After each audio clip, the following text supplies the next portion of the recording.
to. Yeah. Yeah, it's Yeah, recording. yeah, please. Perfect, perfect. Okay, 5. I'm gonna record the audio on my end. 5, 4, 3, 2, and 1. Dillyn Hoffman, thank you so much for being a guest on my show. It's an honor to have you here.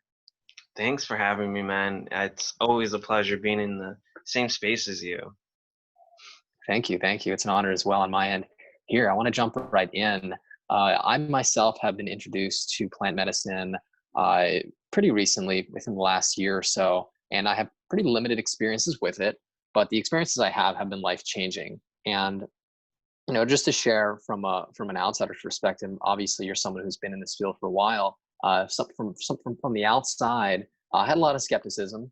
I had a lot of fears, a lot of resistance, but I'm glad that I fought through those, because on the other side of those fears was a lot of healing. So to begin, if you can address the audience here and just express what does it mean? What are plant medicines, and what are some of the things that could be beneficial in the right dosage, obviously, and in the right settings with the right professional that can really add healing to those who are suffering and trying to overcome past trauma. Okay, awesome. Firstly, plant medicines, what they're able to do is they put you into altered states where you're able to access altered traits. And one thing you asked was like, what kind of professional do you want, like facilitating that? Typically, you would want a shaman. And the idea and why you would want a shaman as this kind of facilitator is because in shamanism, first of all, it's universal. So there's no like social or cultural conditions. So it's like throughout everywhere.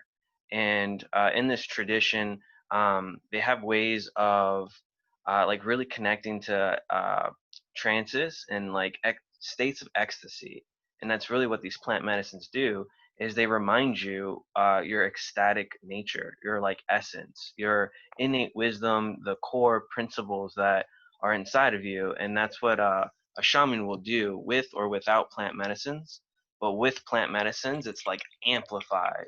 And one of the like most beautiful remembrance or beautiful shamanic healing ways is to do a soul retrieval. And that's a lot of what these plants do. Like naturally, these plants have a way of going back into one's soul makeup and retrieving those portions of trauma, those portions of fragments. And this can come through all kinds of traumatized things like depression, sexual abuse, being bullied even, or being a victim of narcissism. Like all of these things can have someone experience this fragmentation, and it's like a defense mechanism. And these plant medicines, along with a proper facilitator, basically they retrieve these portions with you. And when they do this, you're allowed access to seeing like your life purpose. You're able to adopt ways of self-protection, and increases your well-being, and it restores and clarifies like your connection with yourself and with everything around you. Yeah, perfectly well said. Thank you so much. And I have experienced that, so I can attest to the benefit of it. You talk about soul loss. Your audience, really, those who listen to this show, this is obviously narcissism, narcissistic recovery, narcissistic abuse recovery, and it's, to me, one of the most horrific and most soul shattering experiences that would create this soul loss. So, the way I go about it is more psychological, definitely spiritual. It's a combination of the two, but it's very much, I guess you can say, more based in communication therapy, talk therapy, and ultimately some of the modalities that I use. You add an element of from the outside, the plants. So, I think that many people, including myself, are skeptical to do that because there's a certain level of trust that you have to have towards a substance, and whether it's a societal conditioning or whether there's whatever preconceived ideas we have about ingesting mind altering substances, there's going to be fears, there's going to be a sort of a lot of questions, a lot of resistance. And just to express some of the ways I got over it, I took a leap. I didn't really, it was scary as hell. Even while going through the experience, there was a lot of fears. It was painful. It wasn't fun necessarily. This wasn't about getting high. This wasn't about tripping out and having fun. This is far from fun. Now, that being said, there are enjoyable elements to it. So how could we communicate to our audience who, for the most part, are struggling with trust and having faith and letting go? How can we explain to them that these drugs are, I really even want to take back the word drugs. I do want to refrain from using that and call it plant medicines. How could these medications be used to help you get in touch with your soul, get in touch with the trauma of your past, the parts of you that are stuck in the past, and really integrate all these elements of you? How can we instill that trust in our audience so that we can give them the faith and that these options are going to actually assist you in life?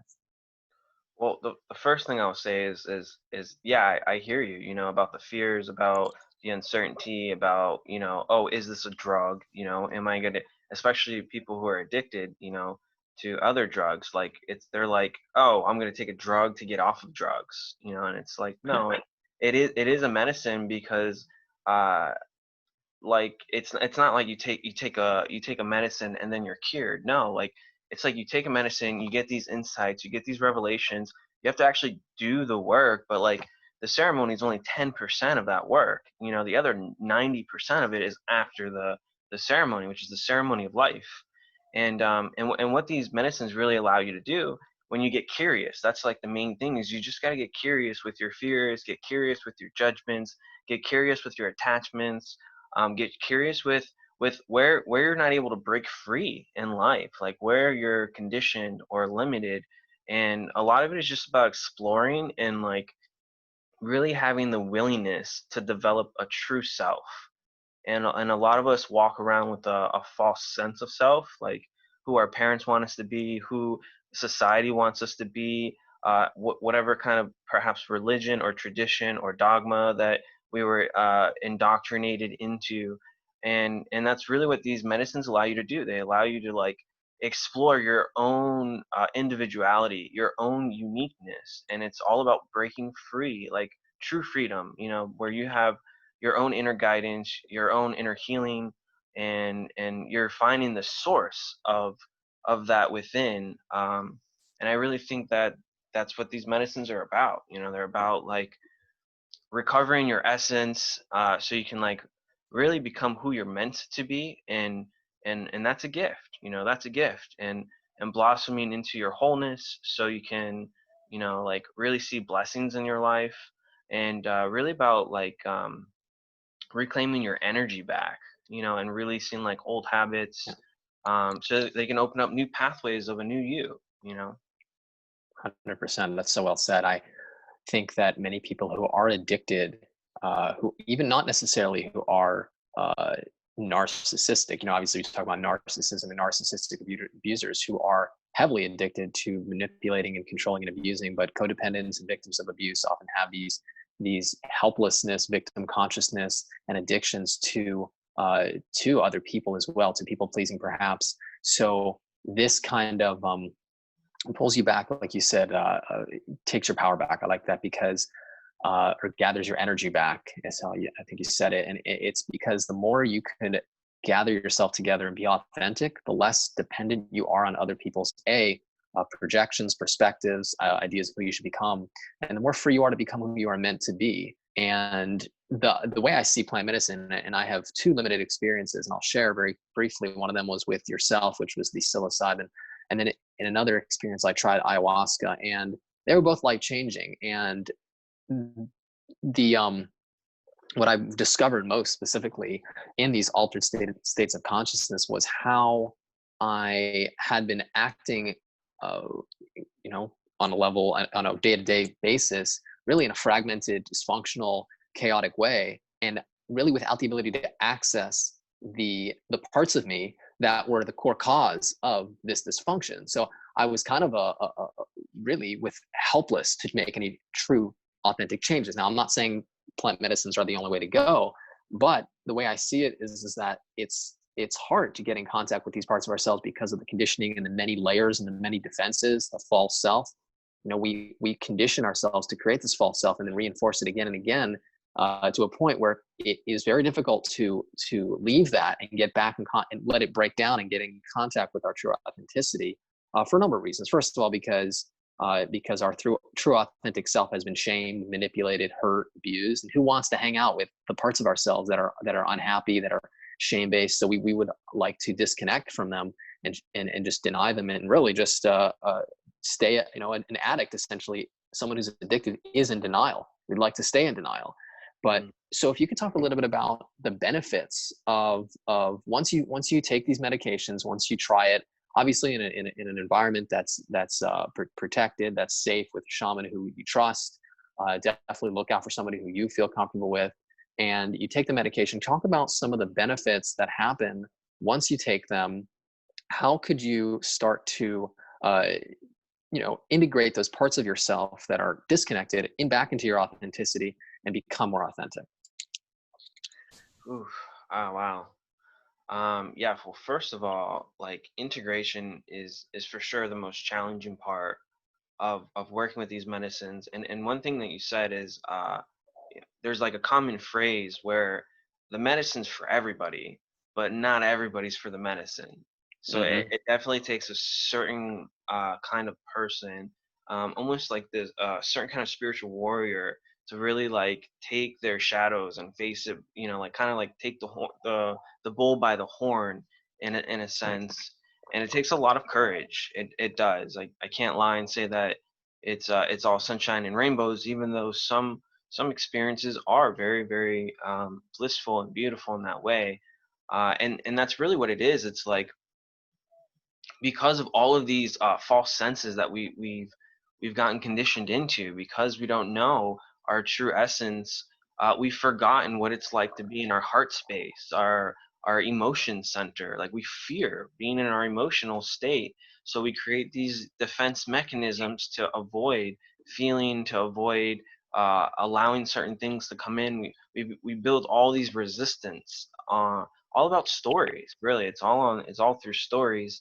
And these medicines allow you to live inside your heart. And all these other stories come through the mind. It comes through living in the mind.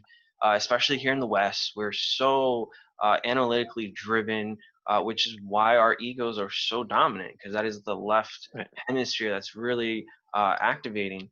And what these medicines do, they allow the right hemisphere to become more active and like more harmonious with the left side. So then you have this synchronicity going on where you're more imaginative, you're more creative. You start to tap into like your inner child. You might have some things come up, some insights, some revelations on like things that you should be doing and how to kind of like go about that. So if you're like blocked before, now all of a sudden you have this clarity. You have like this sense of knowing. And that's what I was saying. Like, it's not like you take a medicine and it does the work for you. Like, no, it Right. shows you like where you need to focus on, where to. It's kind of like it's giving you a roadmap to yourself, but it's like Right. it's this dance that you're doing with the medicine. And that's why it's important to really have a skilled shaman, because a skilled shaman, what they do is like they have these spiritual allies that they use to assist in holding a really good container. They work with, depending what kind of shaman, you'd want the ones who are working with benevolent spirits that are actually creating healings instead of causing destruction and despair. And yes, these medicines can be very healing, but also like without proper setting and environment, they can become very toxic and make things a little bit worse. Um, and and those are, it's not that you have a bad trip like some might say. They're just really, really tough lessons to learn. And Yeah. a lot of us entertain um, specific spirits that we shouldn't be entertaining, and that's what's causing a lot of this misfortune and harm and hatred inside. That's what's stopping us from living inside of our hearts. And basically, these medicines, you'll notice a huge shift from perspective of fear to love. And when we live in the mind, we live in fear. When we live in the heart, we live in love. And that's really what it's about, is reminding you of your loving state, your loving nature, and how to access that, how to be in that all the time, where it becomes a point you do not need any more medicine. Absolutely. And I love how you say it's the medicine is for everybody, but not everybody's for the medicine. And I'm not here to say that everyone, hey, listen, try medicine. This is for you. I think that you have to be ready for it. And I think that if you're not ready for it, you can have a bad trip. You can I guess you can say snap or have a psychotic break. I think those things are very possible. So I do want to make it very clear to the audience that this is not, I'm not sitting here and promoting plant medicine for everybody and just go do it. What I am saying is that open your mind to the possibility that there is healing in ways that are not necessarily conventional, and ways that you haven't necessarily been brought awareness to as of yet. And even the way I see it is that you mentioned tough lessons. The reason I believe we suffer so much as a society, like you said, we're mind driven, we're ego driven, but we're also in possession of these shadows. And instead of integrating shadows, we fight them and we defend against them. Which, I mean, the way I would summarize that. Hey, sorry about that. We'll just continue where we left. Okay. So the way I would summarize that is like a child who's going to war with their shadow and is like scared of their shadow. You kids do this all the time. They mention how they're scared of the shadow. They're scared of the dark. And it's like, this is kind of similar to that, I feel, because again, not to minimize or not to even make fun of it or even take away from the real fears of it. But really what it is, it's that we have darkness within us, and the way through it, the way to healing is through it. We got to go into the shadows. We got to not be scared of it, because whatever is in there, as painful and terrifying as it is, it's not going to go anywhere. It's not going to just leave you alone because you deny it or you defend against it. We all have shadows. We all have shadows, and in these shadows are our wounds of childhood, our unconscious childhood programming, negative messages, our demons, our negative spirits that attack us. So until we do go into the shadows, until we integrate these parts of ourselves, we're not going to feel whole. And as a result of not feeling whole, we are going to be fragmented. We're not going to be authentically healthy. And you can't just, it's not a quick fix. It's a lifetime of continuously going inward and becoming self-aware. And I think that's really also what the culture that we live in is driven, is short-term gratification and quick fixes. And it's like, there's so much money is spent on self-help and medication and quick fixes, and years of running away from ourselves, oftentimes a whole lifetime, to the point where we're almost professionals. Everyone is so incredibly good at running away from themselves. I mean, you have distractions literally everywhere. And one of the things about this COVID is that people are suddenly saying, wait a minute, all my distractions are most of my distractions are being taken away. I kind of have to sit with myself. I kind of have to face myself. So my next question to you, Dillyn, is, as a society, and I think I ask almost everyone who comes onto my show this question, because I always love to get everybody's insight. Everyone has a unique spin on this. I'm all about social change. I'm all about changing the world for the better and healing the planet. How do you see, what's your vision for how we can take this world that seems to be pretty toxic, pretty low vibrational, tons of narcissism, tons of shadows, people fighting each other, projecting their shadows onto them and then combating it as if it's the enemy, tons of ego identification. What is your vision, if you're comfortable sharing the vision for how we can create a world that is comfortable, or that feels that they are safe to go into the shadows and explore these very dark topics? Ooh, well, first thing is what I love, especially in my circles. I love hearing the possibility of a world in abundance, of peace and harmony and unity. I being compassionate. I love that idea. But are we there yet? Realistically, no. Like you're saying, people in the COVID, some of them are just being thrown into this, like to sit with themselves, and they're not, we're not ready for that. That's why they're kind of losing their marbles. And I would say the biggest thing we can do as a community, as a society, is really come together and lend and like just be there for support and really like same thing with plant medicines, like set the intentions to really look at these things that are troubling or that we're complaining about, because in every complaint there's a request to change something, there's a request to shift something, and whether we're looking at it outside of us or not, there's always something within inside of us that we can shift. And it's really just like starting with the things that you can shift instead of looking at the things that you can't shift. And I feel a lot of people get really focused on things that are uh, maybe like out of their stretch instead of just looking what's within their stretch. And you can always change something within yourself. So that's where I would say the preparation, to set the intention to like really want to look at yourself in this compassionate self-observational way. And and and the other thing is like really start activating a lot of radical acts of self-love. That's really really important, um, because we beat ourselves up. We don't live in a society that teaches us to be gentle or to not be vulnerable. And this is a lot of where it's at. It's actually like returning back to our vulnerability, because that is where our truth strength is found 100%. Yeah, that's so well said. I love how you say that. We're not nice to ourselves, and because we're not nice to ourselves, we're not nice to others. It's a Projection makes perception. exactly 100%. The way I see, I mean, 100. You perfectly said. It's almost like the way we feel creates a thought. Is how I see it. The way we feel creates a thought. The thought creates a decision, because our decisions, we think about our decisions and we make them.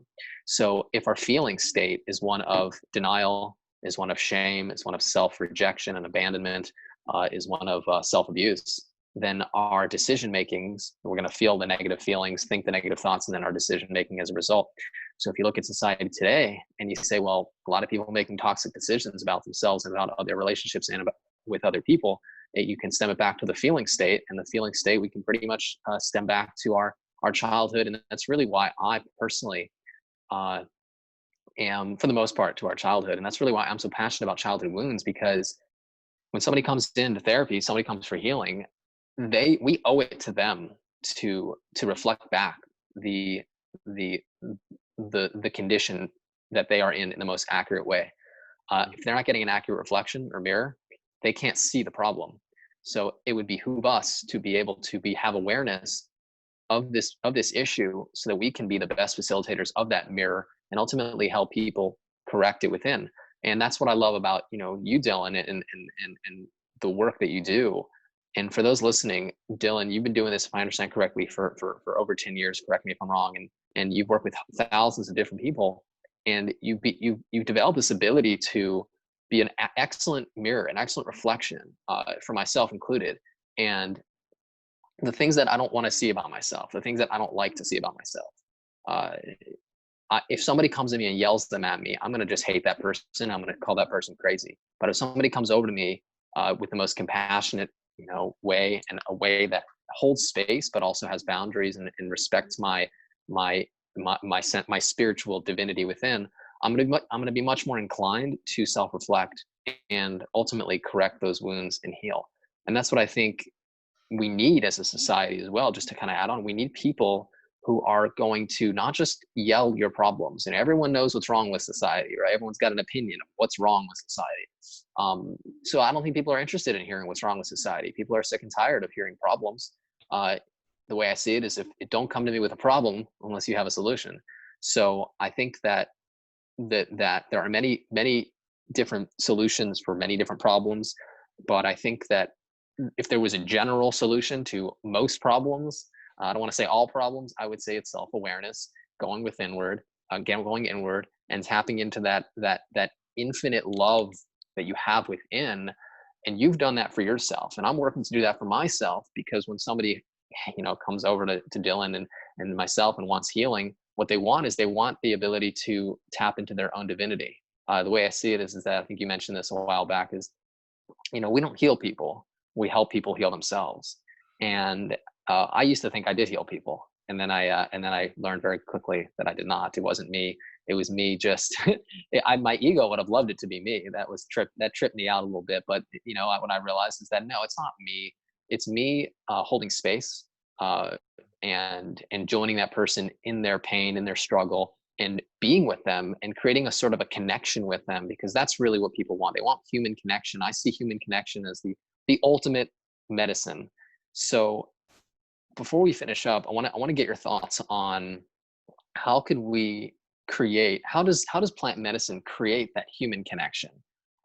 Because the way I see it is that whatever you want to call it, at least from my perspective, and tell me if you agree, is that we got to get authentic, we got to get real, we got to get Mhm. true, and we got to get connected. So whether you do it through plant medicines, whether you do it through mind map therapy, whether you do it through a friend at a coffee shop, whether you do it meditating, we got to get connected. So how could we get connected via the plant medicines? How does that create connection to your authentic being and then ultimately with other people?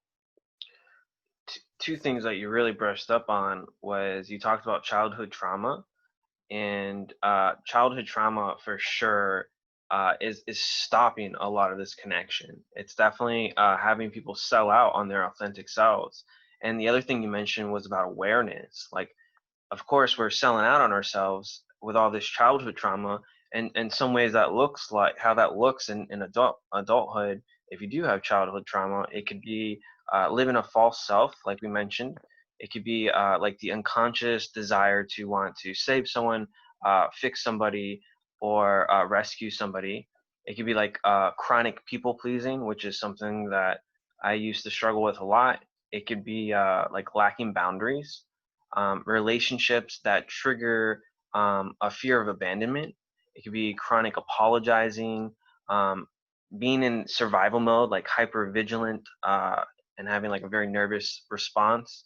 And it could be betraying your own needs, and just those. I guess you can call them symptoms of childhood trauma. It's what it will develop in your adult life.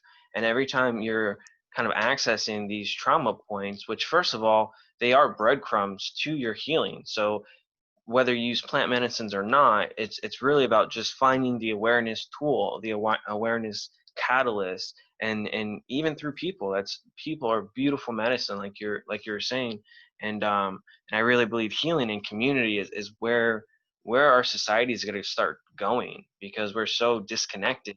Um, like it's just we're so disconnected, and I think it's because of the way that we live in society and as a community.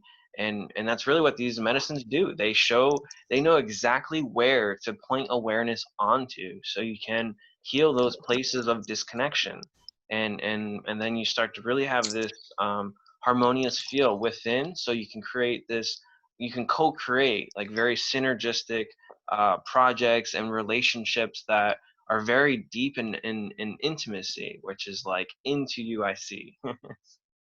Intimacy, 100%. Well, Dylan, thank you so very much for joining me. It's an honor to have you here on my show. And if you can just some last words for our audience about yourself and your healing modalities and ultimately how to reach you for services. So yeah, a little brief about me. I've been doing shamanism for 10 years. I've learned through multiple different traditions, both who use plant medicines and also who don't work with plant medicines. And it's interesting working with both of them, because then I get to see like how they're similar, but also how they're different within their modalities. And really what I do is I like to think of it like a spiritual surgery, where it's all about bringing health in the body, peace in the spirit, and love in the heart. And we work on all these aspects. So I also do like breath work, yoga, a lot of body work, trance dance. We tons of ceremonies that really brings wellness and solace to yourself. And how you can reach me, I mean, I'm on Facebook, Instagram. Soon I will have a website up, so people can reach me through the website. You can call me, email, which I'll give you all the contact. And yeah, man, like you can reach out and reach me wherever. Right now, I'm doing a lot of referral basis. So even if you might not be able to use my services, but you know somebody who could, use my services, please feel free to have them reach out, and I would love to chat with them and see if what I do, my modalities, if it's a good fit for them, for what they're trying to do in their healing. Excellent. And I will leave the contact information for Dillyn below in the description section. So Dillyn, thank you so much for joining me on today's show once again. Thank you everyone for joining me for today's episode. Until next time, all the very best.